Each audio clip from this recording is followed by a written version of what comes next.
Internacionalistas do mundo, unidos. Eu sou a Sofia e esse é o Pode RI, seu podcast oficial de relações internacionais. Hoje a gente está aqui para falar sobre um tema bem falado nas aulas de relações internacionais, um tema talvez polêmico. Estou aqui com a Bianca, com a Daniele, né, membros também do time. Falem oi, meninas. Olá, pessoal. Espero que estejam todos bem e super animados por esse episódio como eu. Oi, pessoal. Eu sou a Runda, a Daniele, todas as caras aqui de novo e vamos discutir esse tema importante. Obrigada, meninas. E a gente está aqui com uma convidada super especial, a professora Ana, professora da PUC-Rio. Professora, diga oi, por favor, também. Olá, pessoal. Prazer enorme estar aqui com vocês. Vamos lá. Então é isso, gente. Vamos lá desvendar um pouquinho sobre o BRICS.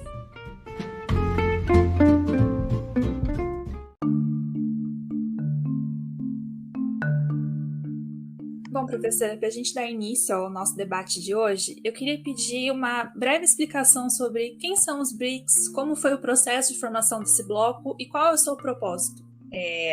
Bem, primeiro esse nome, né, que significa tijolos, né, os tijolos das economias emergentes, foi um acrônimo criado, na verdade, por um ator do mercado internacional lá atrás, né, um banqueiro do Goldman Sachs, Jim O'Neill, que ficou famoso, né, por relatório do banco, né, identificando quais seriam as 5 economias mais promissoras, né, em crescimento naquele período, um crescimento exponencial, e que seriam economias que em 2050, essa era a visão dele, né, seriam os grandes blocos, né, os grandes pesos pesados da economia internacional.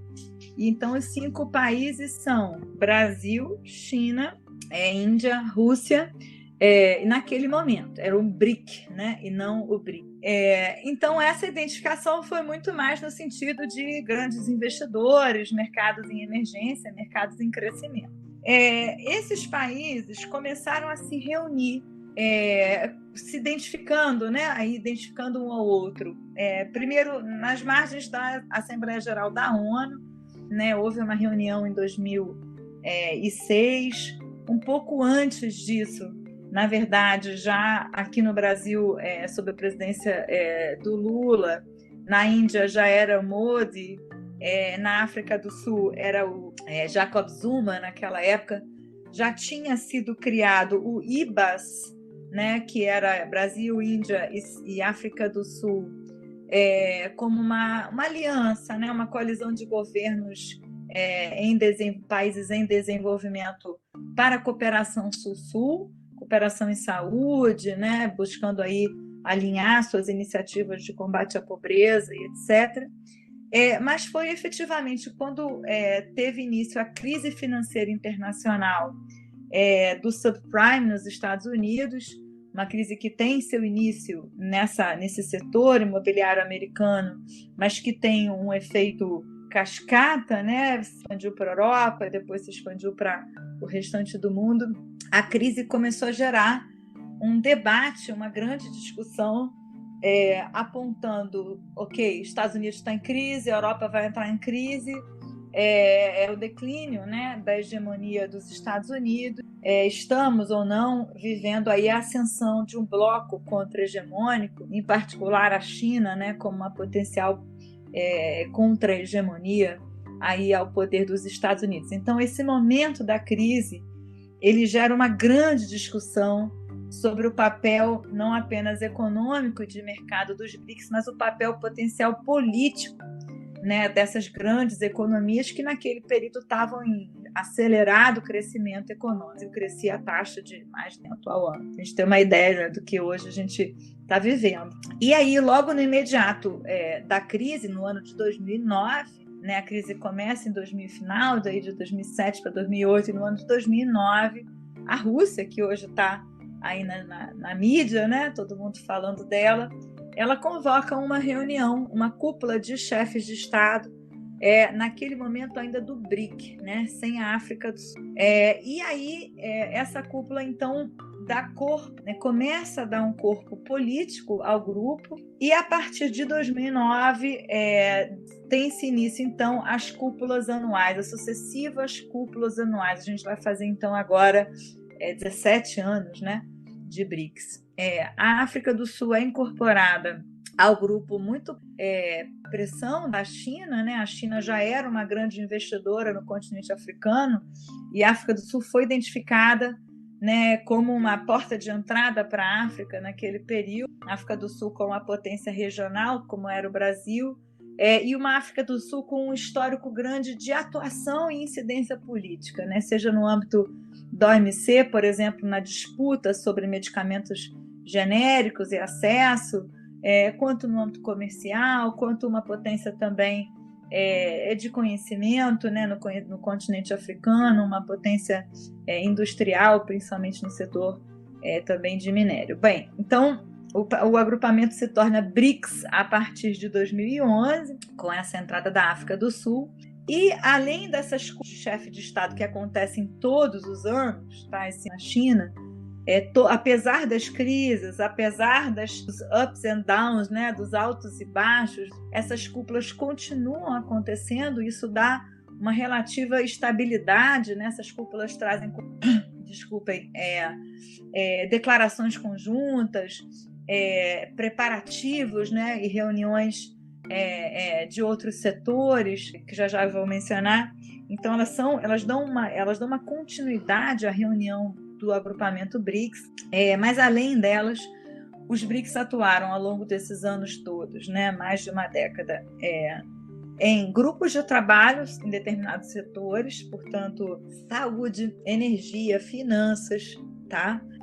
E além, então, dos acordos e cúpulas e grupos de trabalho de chefes de Estado, a gente vai ter o que eu chamo o BRICS ampliado, né?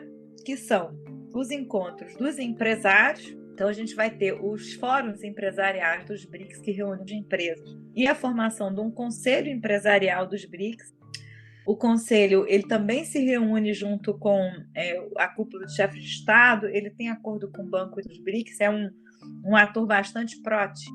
A gente tem o Fórum de Think Tanks, o Fórum Acadêmico, o Fórum da Sociedade Civil, as cúpulas dos povos, que aí já é mais dos sociais, não é nada oficial, do que se reúne e é em grande medida muito crítico ao próprio BRICS, a muitas das suas empresas, dos seus investimentos, por exemplo, nos setores extrativos, que têm impactos ambientais nesse sentido. E, finalmente, em 2014, né, com muita rapidez, né, a ideia surgiu em 2012 na cúpula de Nova Delhi, e 2 anos depois já houve um acordo para a formação de uma instituição conjunta dos BRICS. Né? A gente que estuda RI já viu aí pelos institucionalistas que pode ser muito importante, né, criar uma instituição conjunta, e uma vez uma instituição criada, é muito difícil desfazê-la, né? Então, aí é um movimento importante e rápido, e hoje se revela muito importante porque está em movimento de plena expansão, que é o novo Banco de Desenvolvimento, como ele é chamado, né? O novo Banco de Desenvolvimento, que é o Banco dos BRICS, que foi fundado em 2014, na cúpula aqui no Brasil, em Fortaleza. Juntamente com o novo Banco de Desenvolvimento, foi criado um arranjo de reservas. O que é isso? Na verdade, um acordo, né, entre os bancos centrais para criar uma espécie de fundo, né? Aí, como se fosse um pote, né, uma panela comum em que cada um depositaria um determinado volume de recursos, e esse volume pudesse, então, esse fundo comum pudesse ajudar algum dos países que tivessem em dificuldades financeiras, que a gente chama de crise de balança de pagamento. Esse acordo também foi feito lá na cúpula de Fortaleza de 2014, porém, nunca foi utilizado, tá? Mesmo agora na crise da pandemia, né? Por exemplo, a África do Sul voltou ao FMI, voltou a pedir ajuda ao FMI, e não foi acionar esse acordo dos BRICS. Eu menciono o FMI porque esse arranjo contingencial de reservas, ele foi criado no espelho, né, do FMI, Fundo Monetário Internacional, e ele, na verdade, poderá apenas ser utilizado até 30% do seu volume O restante tem que ser em acordo com o próprio FMI, isso está na sua fundação. O que eu quero falar com isso? Né? Que o BRICS ele é, sim, uma coalizão de governo. Ele é bastante intergovernamental. O que isso quer dizer? Ele depende muito da vontade política de quem está nos governos dos respectivos países. Então, se a gente tinha aqui no Brasil, né, por exemplo, o governo Lula, na época da criação dos BRICS, né, na primeira cúpula, em 2009, ainda era o governo Lula. Depois foi o governo Dilma, no momento da criação do novo Banco de Desenvolvimento.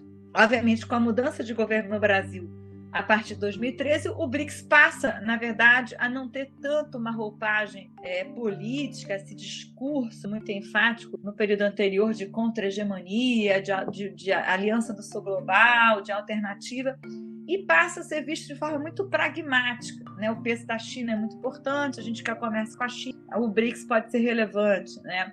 A Índia, por exemplo, dá mais ênfase à questão do terrorismo, então isso começa a aparecer com mais clareza nas declarações. Os temas de segurança, né, também começam a aparecer com mais ênfase, também muito pelo papel da Rússia, e daí por diante. Tá? Mas além de ser uma coalizão de governo, o BRICS ganhou um pouco de vida para além, esse que eu chamo aí do BRICS Plus, né? Então, você tem o conselho empresarial, você tem acordos sociais, você tem alianças, por exemplo, dos meios acadêmicos. Então, você tem um conjunto de iniciativas, né, que podem ser, por exemplo, grupos de trabalho na área de saúde, e vários contatos, vários canais que foram sendo criados ao longo desses anos, nessa mais de uma década, que foram gerados a partir dos BRICS, por exemplo, na área de saúde, é uma, né, que eu estou citando, mas também na área de energia, e que permanecem. Né? Porém, é importante enfatizar que os BRICS são muito dependentes, como eu já disse, dos seus próprios governos. Então, se no momento havia uma grande expectativa do agrupamento BRICS se tornar efetivamente um contrapeso político frente à hegemonia dos Estados Unidos, depois esse discurso foi ficando um pouco mais acuado, né, e começou-se muito mais a dizer, não, os BRICS não são revolucionários, são mais reformistas. E a reforma que se alcançou, só para eu não me estender muito aqui para vocês, deixar vocês também perguntarem, foi efetivamente uma reforma nas cotas, na votação dentro do Fundo Monetário Internacional. E por que isso? Porque quando os BRICS se criaram, né, se constituíram, uma das suas grandes pautas era efetivamente a reforma das instituições financeiras de Bretton Woods. O que eles diziam? Nós somos grandes economias, nós temos um peso econômico no mundo muito grande. A crise de 2008 revelou a fragilidade, né, das economias centrais, das chamadas vidas, potências tradicionais, enquanto a gente cresce. Porém, isso não está refletido no nosso poder dentro das instituições financeiras internacionais, em particular o FMI e o Banco Mundial. Essas instituições precisam ser reformadas. Isso demorou muito para que houvesse uma primeira, inclusive as presidências, né, tanto do Banco Mundial quanto do FMI, são sempre rotativas, sempre dadas a um europeu e a um americano. Né? Sempre um europeu, acho que no Banco Mundial, e um americano no FMI, ou vice-versa. Então, os BRICS questionavam muito a atividade. Tá? Muito pouco foi feito. E aí, o que os países dos BRICS fizeram? Olha, vamos avançar aí com o nosso próprio banco, o nosso banco de desenvolvimento, um banco do sul global para o sul global, né? O primeiro banco constituído efetivamente só por países do sul global, né? Nesse tempo mais recente, e um banco que vai direcionar os seus empréstimos, os seus investimentos para projetos de infraestrutura, e de energia sustentável, que seria aí o foco dos países. Quando o NDB foi criado em 2014, esse movimento, finalmente o FMI se moveu para uma pequena reforma, foi feita em 2015, elevando as cotas da China, do Brasil, da Rússia e da Índia, não da África, e diminuindo as cotas de vários países em desenvolvimento, Nigéria, Venezuela e vários outros. Então foi uma reforma meia bomba. Tá? Não foi uma reforma total, não alterou o poder de veto dos Estados Unidos dentro do fundo, e, portanto, talvez não tenha tido o efeito que era desejado, né? Mas essa agenda reformista ficou, né? E pouco hoje se fala de um BRICS, vamos dizer assim, contra-hegemônico, né? Efetivamente, a não ser esse peso mais geopolítico, que acho que agora, com o conflito na Ucrânia, fica em maior evidência, que pode ter uma aliança da Rússia com a China, né? Mas é só para pontuar que, só para terminar agora a minha fala, tá?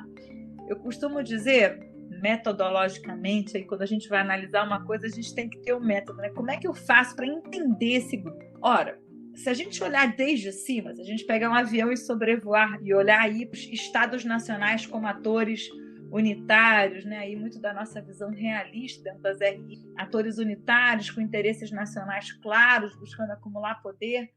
Então é um BRICS desse, se a gente sobrevoar, né, aí esse cenário internacional, a gente sim pode olhar para esse conjunto de países nessa ideia de tentar acumular poder, países que mais têm corporações fortes, né, as empresas chinesas aí disputando com outras, né, essas economias buscam acumular poder econômico, mas também buscam ascender em termos políticos e militares, principalmente no caso da China, né? A gente vê que a China cada vez vem mais crescendo em termos militares e acumulando poder político nas instituições financeiras. Essa é uma forma de ver os BRICS. Uma outra forma de ver os BRICS seria no seu sentido mais horizontal, né? Se a gente olha para os lados, quem são esses do meu lado? E aí a gente enxerga uma enorme assimetria dentre os países dos BRICS. A China com um peso muito grande, né? O peso do comércio chinês é enorme frente a todos os outros. Todos os outros são muito dependentes do comércio com a China, com exceção da Índia, tá? A Índia um pouco menos. Todos os outros exportam majoritariamente produtos primários para a China e importam manufaturados. Então aí a gente vai enxergar muitas assimetrias entre esses países, o que pode vir a gerar algumas disputas, ou pode também vir a gerar alguns laços de cooperação, como eu posso citar se vocês tiverem interesse. E se a gente olha de uma forma mais vertical, qual é a relação dos BRICS com outros países em desenvolvimento, outros países mais pobres, por exemplo, na África, na América Latina, aí sim a gente pode ver os países dos BRICS disputando o mercado, por exemplo, nos países africanos, é muito similar, né, às potências tradicionais. A gente vai ver disputas, né, aí nesses territórios, por exemplo, em questões sociais e ambientais. A gente vai ver mais os países dos BRICS muito mais inseridos, vamos dizer assim, nos processos de acumulação capitalista globais que não se alteraram na ascensão desses países. Então, para sintetizar, depende de como eu olho, né, os países dos BRICS. Eu olho desde cima, né, eu enxergo aí essas potenciais disputas, a ascensão dos países contrapondo aí poder com as potências tradicionais, mas se eu olho para os lados, se eu olho para baixo, eu posso ter aí, olhando para as relações entre os próprios países dos BRICS e também com outros países em desenvolvimento, outros países e regiões mais pobres. Boa, professora. Agora, trazendo a discussão mais para o contexto atual da pandemia do Covid-19, a gente pode dizer que essa conjuntura ela trouxe impactos importantes para a nossa sociedade, né? Então, quando a gente pensa em BRICS, como que você analisaria os impactos sofridos pelos projetos de coordenação do grupo diante da pandemia? A pandemia, ela, vamos dizer assim, ela revelou o melhor e o pior dos BRICS, né? Foi muito interessante. Bom, de um lado todo mundo viu, né? Nós aqui no Brasil vivemos isso aí com muita ênfase. Foi a questão das vacinas, né? A gente tinha, no caso da China, uma potência tecnológica, a China desenvolvendo vacina, desenvolvendo pesquisa científica, né, investindo em pesquisa e desenvolvimento para o desenvolvimento das vacinas. Em alguma medida também a Rússia fez, mas com muito menos capacidade. A capacidade tecnológica, o investimento em pesquisa e desenvolvimento da China hoje já se equivale ou vem cada vez mais, né, ascendendo e se equivalendo às grandes potências tecnológicas mundiais e aos Estados Unidos, mas não chega ainda ao potencial dos americanos, tá? Não quero dizer isso seria errôneo, mas a velocidade, tá?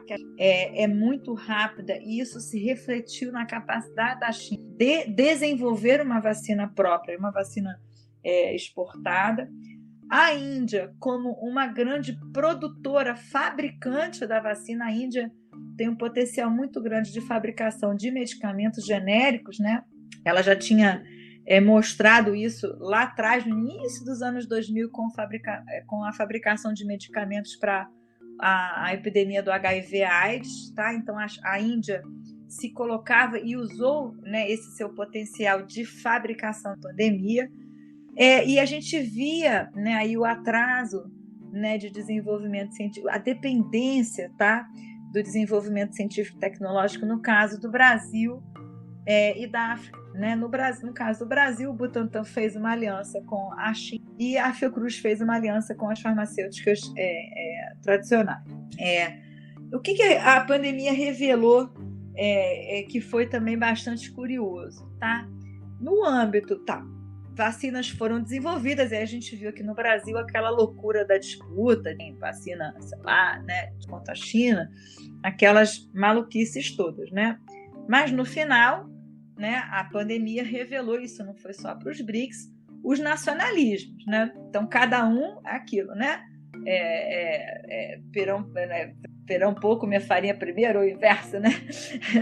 Então, assim, cada um quis o seu rapidamente e segurou para a sua população. Depois, a fabricação se acelerou, a aplicação das vacinas foi mais rápida e hoje a gente já tem até uma oferta maior do que a própria demanda da vacina. Mas uma vez com vacinas, o que aconteceu?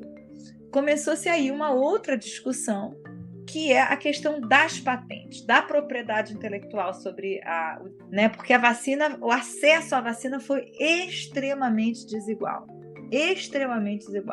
por conta desses nacionalismos, tá? E aí, para onde que foi levada a disputa sobre a patente? Ora, para o âmbito da Organização Mundial de Comércio, que é onde se discute, né, a possibilidade de flexibilização temporária de regra de propriedade intelectual, tá? E o mais importante foi lembrar o seguinte, nessa discussão anterior, na epidemia do HIV/AIDS, o Brasil se juntou a um outro BRICS, que era a Índia, sem que ninguém nem imaginasse que fosse acontecer um BRICS em algum momento.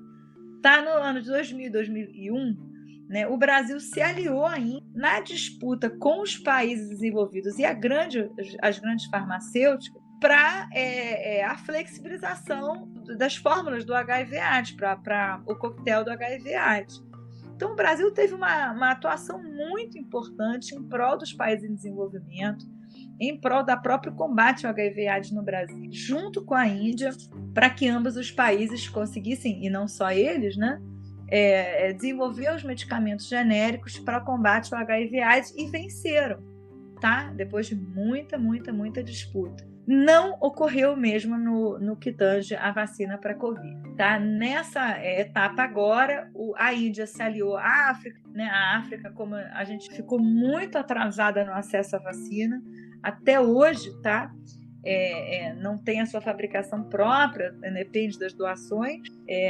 Então, a África do Sul se aliou à Índia, mas, e essa é a grande questão, né? O Brasil ficou do lado da grande indústria farmacêutica nacional, foi contrário, né, à flexibilização das regras de patente, e também a China e a Rússia, tá?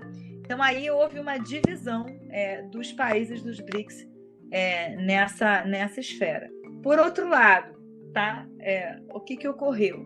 O Banco de Desenvolvimento dos BRICS, essa instituição conjunta, né, dos países dos BRICS, criou uma espécie de auxílio emergencial, criando fast tracks para aprovar, né, empréstimo, né, a cada um dos 5 países. Foram auxílios emergenciais contra a Covid, para que cada um tivesse recursos para conseguir implementar no enfrentamento à pandemia. Então, nesse ambiente, houve, vamos dizer, uma atuação positiva. Os BRICS atuaram conjuntamente. Mas, por outro lado, não houve uma atuação no âmbito da OMC, e a gente também não viu Os canais diplomáticos que já estavam estruturados, né, entre os países dos BRICS, por exemplo, no caso do Brasil com a China, né? O Brasil com a China tem uma comissão de alto nível, que chama COSBAN, uma comissão de alto nível que é um laço direto, um canal diplomático direto entre as vice-presidências do Brasil e da China. Isso não foi mobilizado, muito pelo contrário, houve uma narrativa hostil, né, do Brasil frente à China, a China, por sua vez, então, segurando, né, esse acesso e vários outros, prejudicando não só o acesso à vacina, como também o comércio com o Brasil. Então, a gente teve aí, né, prós e contras, avanços e recuos, num contexto bastante adverso, que foi o contexto da pandemia, um contexto de, né, ascensão dos nacionalismos, e que hoje vão se acirrar ainda mais com a crise na Ucrânia. Só para apontar mais uma breve coisinha que eu estou lembrando agora, da hostilidade, das tensões que já viu antes da pandemia entre China e Índia. Tá? Alguns anos antes da pandemia, em 2017, mas depois acabou acontecendo também posterior, a China e a Índia estavam num conflito, numa escalada na sua fronteira, né, nas cordilheiras do Himalaia. Tá? Quase chegaram armado ali. Essas tensões permaneceram, né? Não houve ali uma aliança, uma cooperação mais ampla entre a China e a Índia nessa questão da vacina e na própria produção. Então a gente viu aí o melhor e o pior, né? Vamos dizer assim, de cooperação, mas também de tensão interna entre os países. Entendi. Professora, explicando um pouquinho isso, né, sobre a pergunta do caráter processual, uma vez a gente teve uma aula com o professor William Daldegan, se eu não me engano, é o nome dele, e ele fez uma análise conjuntural do BRICS e do grau o grau de institucionalização do grupo. Isso gerou muitas perguntas na turma, na época, será que isso não seria uma coisa muito ruim, né? O caráter informal do bloco, ainda mais na época que a gente estava, quando ele fez a exposição dele, né, que foi passado, era uma época que interações assim não aconteciam muito pelo lado do Brasil. Então, a pergunta no sentido, assim, qual a sua opinião em relação ao grau de institucionalização? Eu sei que a professora já comentou um pouquinho, mas se pudesse explorar um pouquinho mais, assim, a sua opinião, né, em relação a esse caráter informal, né, porque em muitos processos isso pode ser um ônus, mas também pode ser positivo, porque é um grupo que se adequa muito, né, aos eventos internacionais. Então, é mais para você explorar um pouquinho disso mesmo. Não, ótimo. Vamos lá. Primeiro, é o seguinte, não é exatamente um caráter informal, né? A gente tem um conjunto de exemplos, né, de coalizões intergovernamentais e internacionais que não tem sede, não tem estatuto, não são o que a gente conhece com mais clareza em termos de formalidade, processos de integração, né? Eles não são uma região que se integrariam aqui com a América do Sul, Mercosul, na Europa, União Europeia, ou no Norte, o NAFTA, né? Eles não são uma integração, eles não têm um tratado ou um acordo comercial, eles não têm uma sede, né, um regimento próprio. Mas, tal como o BRICS, milhares de outros exemplos, inclusive super importantes e que terminam muito, em grande medida, ditando as regras, né, e a condução do mundo, por exemplo, o G7. Tá? O G7 das 7 maiores economias do mundo, depois que foi criado com a crise econômica dos Estados Unidos na década de 70, tá? Para os Estados Unidos sempre buscam saídas acordadas, né? O problema é seu, mas a saída vai ser parte do problema de todos, né? Então, foi uma crise financeira nos Estados Unidos na década de 70 e os americanos falaram, olha só, vamos lá, europeus mais Canadá, né, as 7 principais aí, economias do mundo, me ajudar a sair dessa. Esse problema é meu, mas é de vocês também. Não tem sede, não tem estatuto, né, mas se encontram regularmente e se acordam, né, sobre os grandes temas internacionais, né. Com o fim da Guerra Fria foi criado o G8, né, hoje eles expulsaram, depois da Crimeia eles expulsaram a Rússia e aí voltou a ser G7.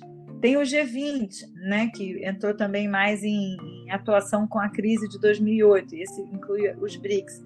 Tem o Fórum de Davos, né? O que é o Fórum de Davos? Na verdade, é uma grande reunião que, em grande medida, dita também as grandes tendências do mundo, mas que também não tem uma formalidade, mas tem os seus encontros regulares. Então, o BRICS é uma coalizão de governo, é uma coalizão intergovernamental que tem encontros regulares, que tem declarações conjuntas, que vai, como eu disse anteriormente, garantir uma regularidade, uma certa estabilidade do grupo. Então, a revelia dessas tensões internas, por exemplo, entre a China e a Índia, ou com a chegada ao poder de Bolsonaro frente à China e a sua aliança tão forte com o governo Trump, continua a ocorrer.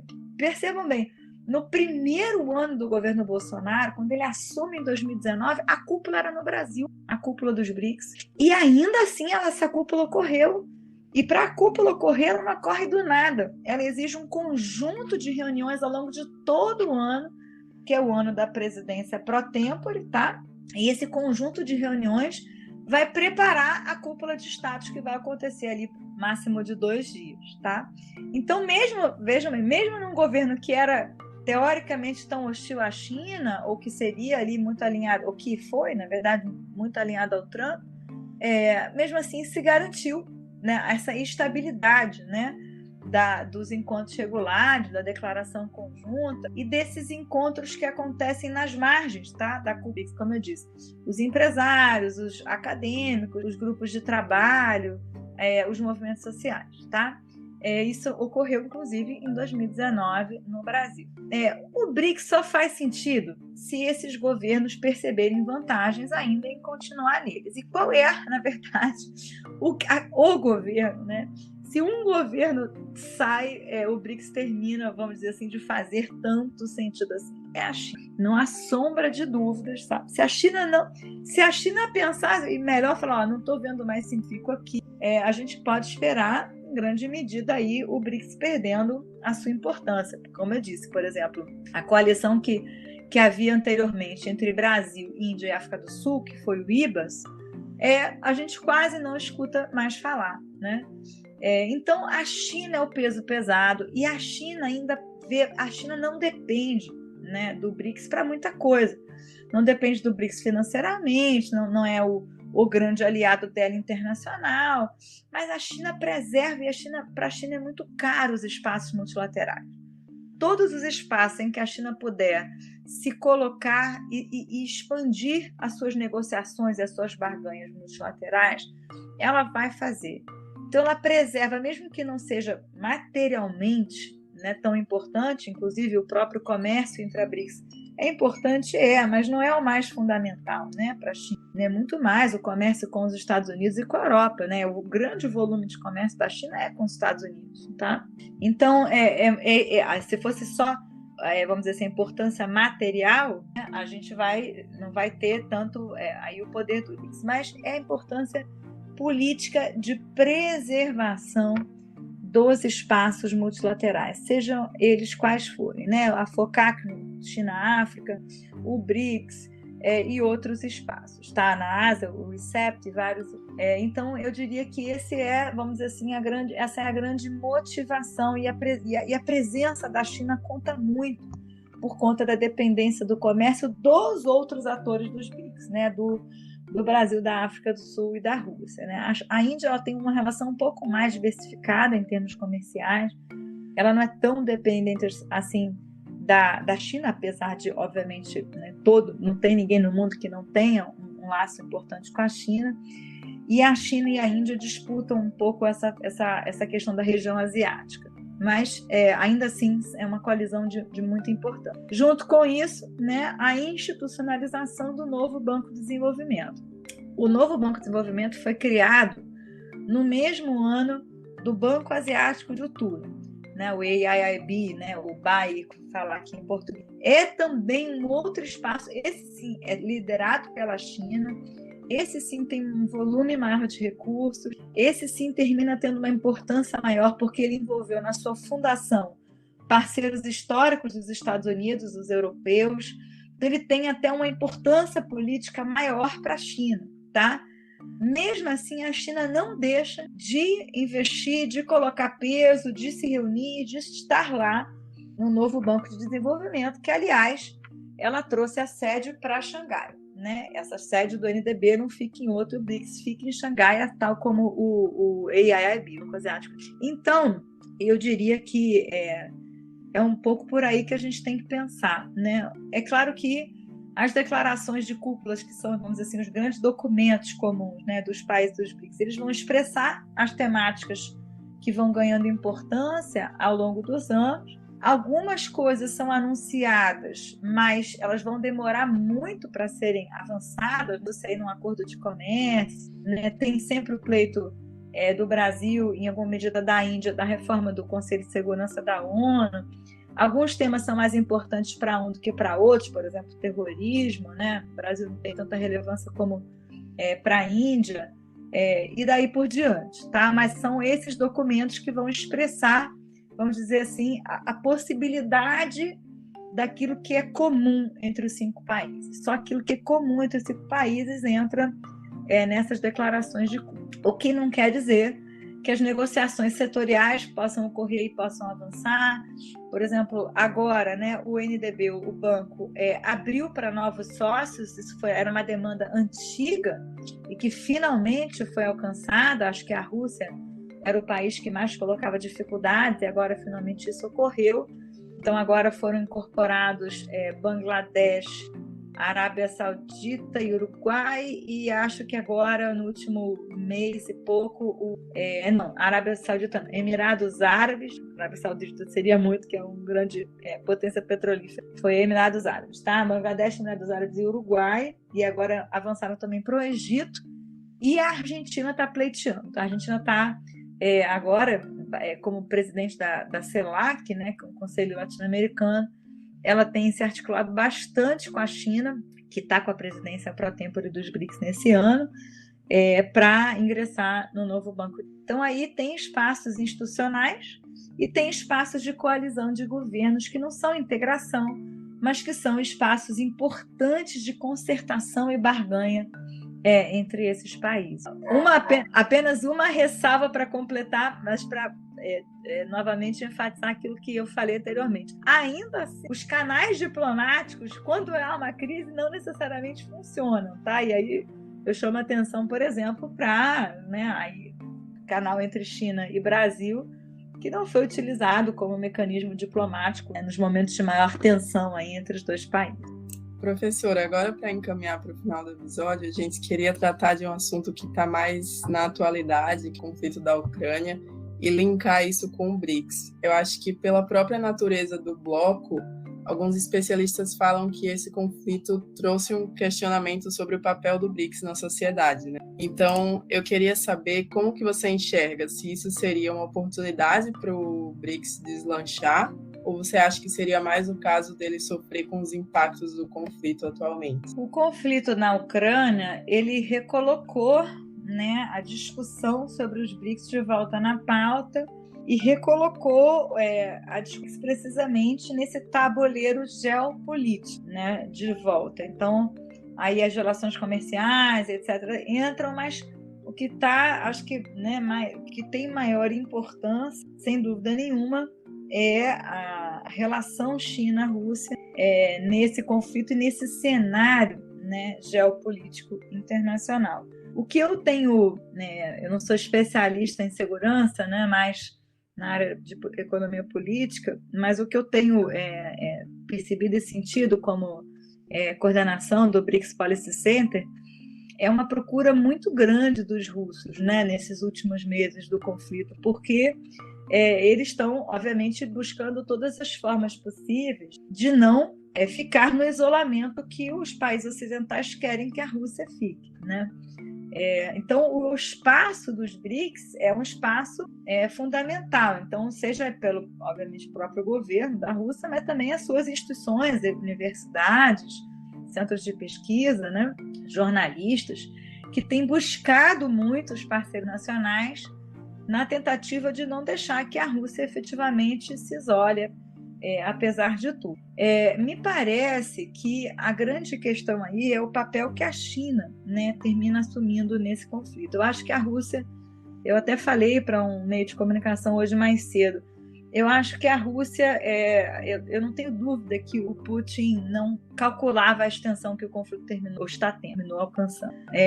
Eu acho que o Putin esperava talvez um cessar-fogo mais rápido, uma negociação um pouco mais acelerada e um apoio maior da China, né? Ou pelo menos um suporte maior da China, inclusive verbalmente, né? Em termos de declarações. Porém, a China hoje, duas questões são importantes, né? Primeiro, uma curiosidade, né? Os BRICS, eles colocam muita ênfase nos seus documentos, na sua postura internacional, na ideia de não intervenção, né? Na ideia de respeito à soberania, a não intervenção nos assuntos domésticos, portanto, se é uma democracia, se é uma ditadura, se tem violações de direitos humanos, se não tem, né? Eles procuram não intervir, né? E se distanciar da postura muito intervencionista, né? De que historicamente tem os Estados Unidos e outros. E a Rússia viola isso, né? A Rússia ela intervém, ela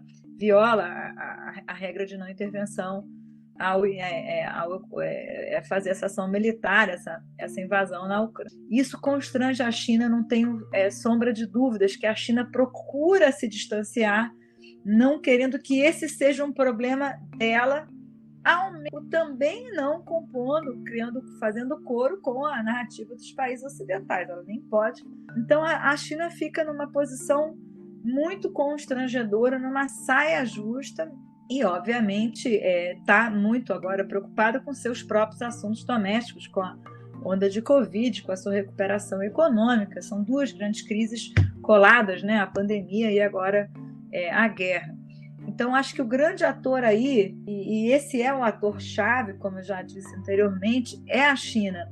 Se a China conseguisse, ou se ela vier a conseguir, né, criar uma negociação, conduzir uma saída dessa crise, ela sai como grande potência. Mas a China está distante dessa capacidade nesse momento, ela está muito envolvida com os assuntos domésticos, ela tem que também se distanciar do Ocidente, o Ocidente não vai dar esse lugar para a China, né? A China na verdade, o grande foco de tensão com os Estados Unidos, então isso é muito difícil de acontecer.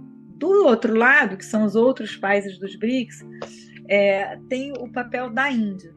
A Índia, ela se aproximando muito dos Estados Unidos, se distanciando da China por conta dessas tensões regionais, como eu trouxe. Ela se aliou aos americanos no Quad, né? Ela vinha se aliando aí também outros espaços informais, né? Como vocês trouxeram, por exemplo, com Estados Unidos, a Austrália, né? Nessa tentativa de cerco aí, geopolítico à China, com exercícios militares, com acordos militares de cooperação, etc. Tanto que Biden, algumas semanas atrás, procurou o Modi, o presidente da Índia, né, para que se aliasse, mas, porém, e essa é uma curiosidade, a Índia não se aliou à postura dos países ocidentais. Pelo contrário, continuou fazendo comércio e investimentos com a Rússia, se absteve na votação da Assembleia da ONU, não tem se alinhado, né, às potências ocidentais nessas. E, por outro lado, o Brasil e a África do Sul têm tido outras posturas também. A África do Sul não quer uma relação tensionada com a Rússia. A Rússia tem muitos investimentos no continente africano. A Rússia tem relações diplomáticas que vêm da Guerra Fria, das suas alianças da União Soviética com os países africanos. A Rússia teve um papel muito importante de luta contra o apartheid na África do Sul. Então, o governo sul-africano não quer aí uma relação hostil com a Rússia, tá? E o Brasil, como a gente viu, isso eu quero pontuar com vocês, uma curiosidade aí do que a gente está vendo nessa grande bagunça internacional que a gente está vivendo, que é o seguinte: a extrema-direita internacional, da qual Bolsonaro é parte, tá vivendo um embaralhamento. Por quê? Porque o trumpismo nos Estados Unidos e o Trump, eles são aliados do Putin, tá? são aliados do Putin. E por isso, Bolsonaro, como é adepto ao trumpismo e ao Trump, ele foi à Rússia, tá? Ele não vai criticar o Putin. Por outro lado, a gente tem uma força muito grande neofascista de extrema-direita na Ucrânia. E a gente viu declarações do Ernesto Araújo, por exemplo, pró-Ucrânia. Então está tendo uma grande bagunça, tá? Vamos dizer, um grande embaralhamento nacional. Não consigo responder onde isso vai dar. Eu só consigo mais ou menos aí intuitivamente identificar que tem um embaralhamento, tem uma bagunça, eles não estão bem definidos, não estão bem eles não estão coesos, né? E o Bolsonaro, então, teve uma postura de não condenação, né, à invasão na Rússia, mas também terminou aí votando, né, em favor da moção na Assembleia das Nações Unidas. No Conselho de Segurança é outra coisa, porque a gente não tem voto, né? Então, a gente está tendo aí, na verdade, cada país dos BRICS buscando nenhum deles hostil ou se alinhando totalmente ao Ocidente, sendo totalmente hostil à Rússia, porém, tendo um cuidado com a questão das sanções econômicas. E aí o que o Banco dos BRICS fez? Congelou, não cancelou, mas congelou os empréstimos que vinha fazendo a projetos na Rússia, porque o NDB empresta para projetos, né? Ele não empresta para o país, ele empresta para projetos. E aí esses projetos foram inicialmente suspensos ou congelados até que se defina aí como serão, aí, qual vai ser o desfecho dessas sanções e até onde tudo isso vai dar.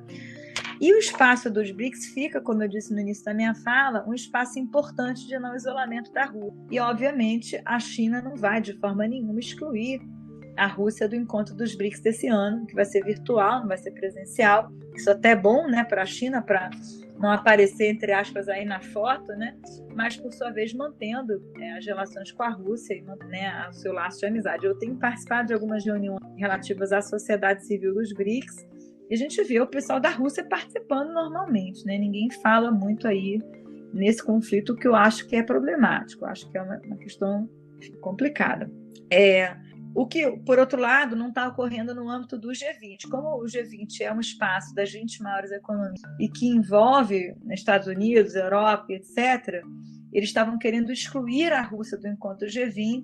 A gente logo viu a China e a Índia se pronunciando contrários a isso, dizendo que não dá para excluir a Rússia. Então, aí, né, eu acho que agora todos os espaços multilaterais tornam-se necessariamente reflexos, né, dessas tensões internacionais e desse conflito. E eles estão tentando, a minha percepção é tentando evitar que os BRICS se contaminem, né? Cada um dos países dos BRICS tem tido uma postura não tão hostil.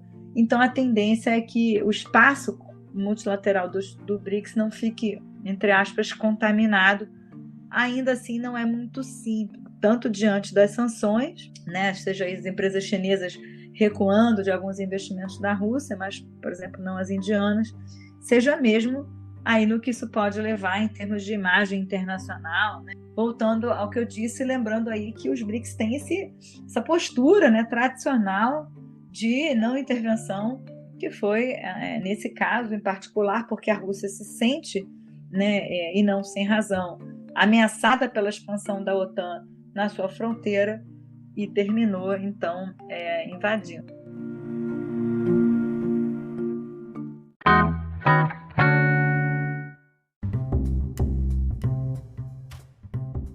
Bom, gente, acho que todo mundo concorda o quão valioso é esse episódio. É uma verdadeira aula para todo mundo, não só para quem ainda não conhecia de BRICS, mas para quem já conhecia e quem já estuda. Queria agradecer muito a professora pelo tempo, pela didática, por todas as informações compartilhadas aqui. Agradecer a Bianca, a Daniela, que também estavam no episódio. E com certeza é um tema que a gente vai voltar a explorar aqui no Pode RI, porque como a gente viu, né, é uma coalizão entre governos, então é uma coisa que a gente precisa estar acompanhando assim de perto. Bom, mas é isso, até a próxima, gente. Obrigada. Muito obrigada, foi um prazer estar aqui com vocês. Muito obrigada, Sofia Daniele, professora, e obrigada a você que escutou nosso episódio até o final. Obrigada, galera. Não deixem de ficar ligados aí no que a gente vai trazer nos próximos episódios. Acompanhe nossas redes sociais. Obrigada por ouvir até aqui. E muito obrigada, professora, que deu uma aula pra gente. Acho que todo mundo vai sair com muito mais conhecimento de BRICS depois desse episódio. É isso, um beijo.